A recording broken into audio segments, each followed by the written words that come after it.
Hey y'all, Wolf of Walmart here. So I really had an awesome day the other day. We did a kayak send. We did a bunch of other fun stuff. Me and Andy got to meet up with Sack Pig and try throwing some big baits for a while, and that was really fun. I'm definitely not used to that, but am now somewhat addicted. It was an awesome experience. It was an awesome experience. We had a blast. Thanks, Michael. Like that was super cool of you. Anywho, so me and Andy went out. We did a couple locations to take the kayaks to.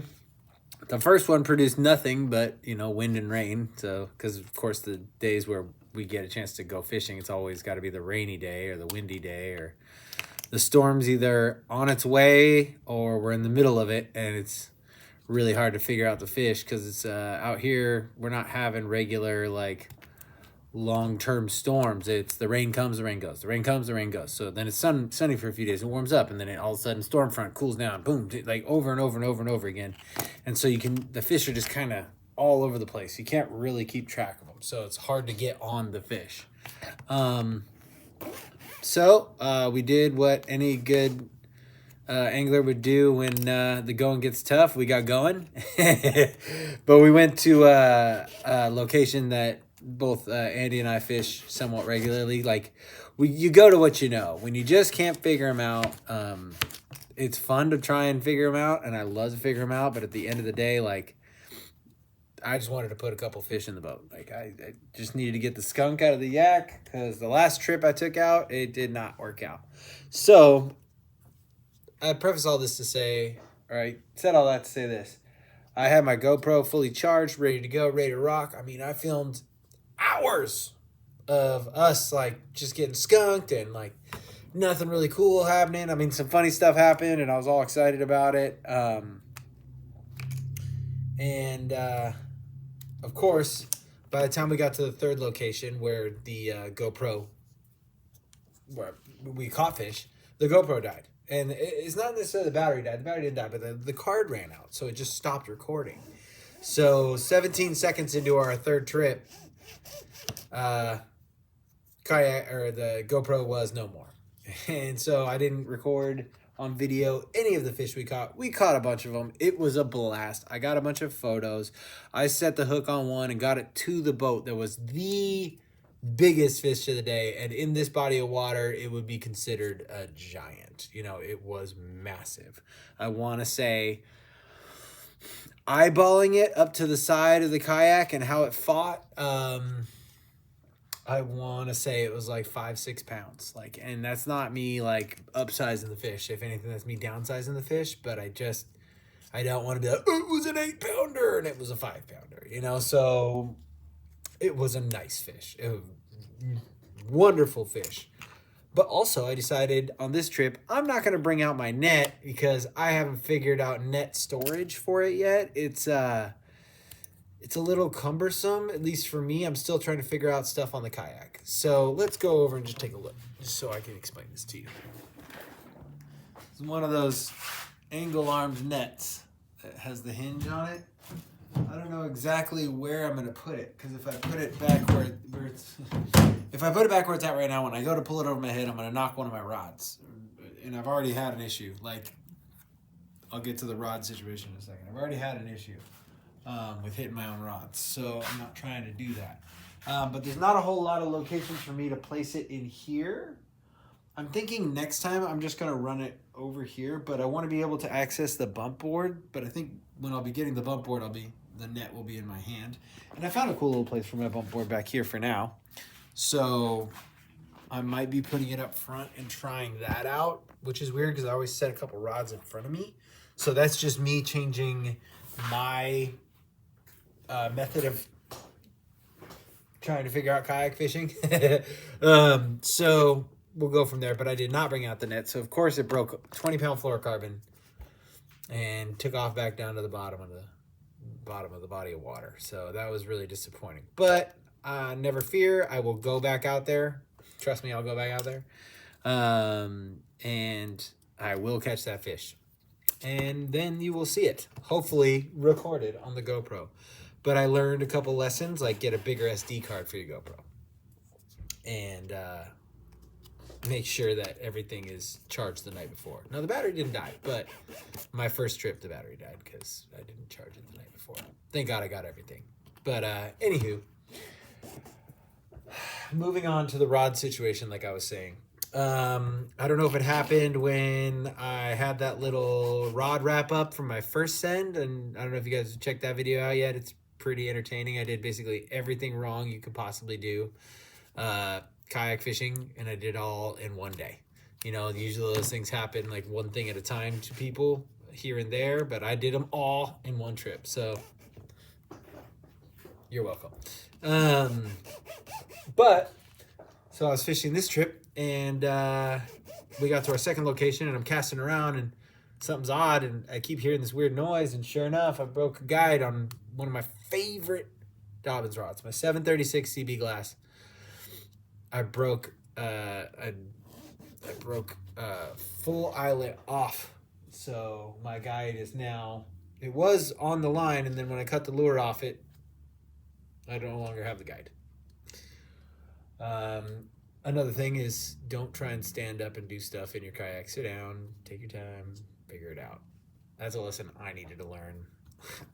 I had to learn it the hard way, so now I have to figure out the whole guide situation on my favorite rod, which I have a feeling me putting a new guide on there is probably going to change it the way it feels, and I'm probably not going to like it. But, you know, you got to do what you got to do. Because I'm not that. I mean, I can build a lot of stuff, but I don't know if I want to try my hand at guides. We'll see. And then, of course, breaking that fish off, that 20-pound fluorocarbon, I lost the lure too. So I was kind of just, there was a couple bad things that happened, but the fact that I got to get out on the kayak, even in the rain, that I got to get out on the kayak with my buddy and we got to do some fishing, that made the day. I did learn a few things. So like I said, we were talking about these yak side packs. These are great. I thought I was going to smack my elbow on them. I did not. But if I ever want to put an anchoring system on my kayak, one of the anchor wizards goes in this track. So this guy is going to have to move. The hard part is, I don't know where I'm going to move him to, because I'm like, oh, just move him to the other side. No, because the other anchor wizard goes here on this other side.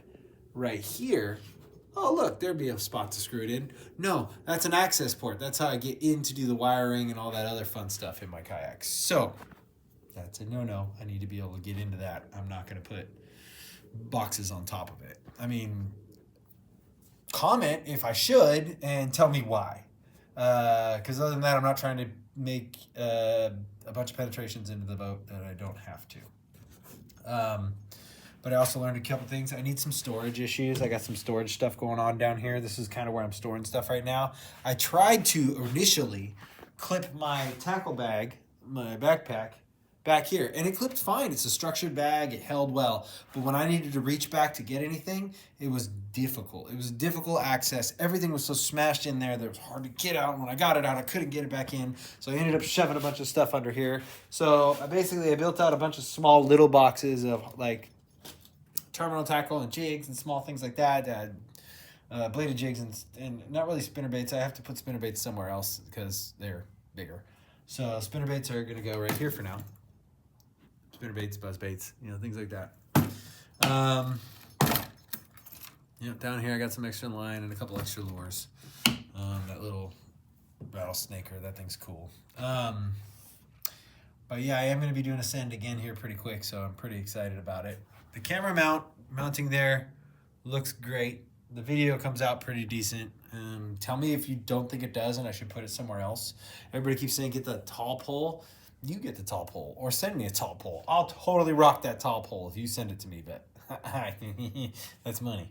And I got this new paddle arm, which I really actually was not liking at first because I had to lean out like so much.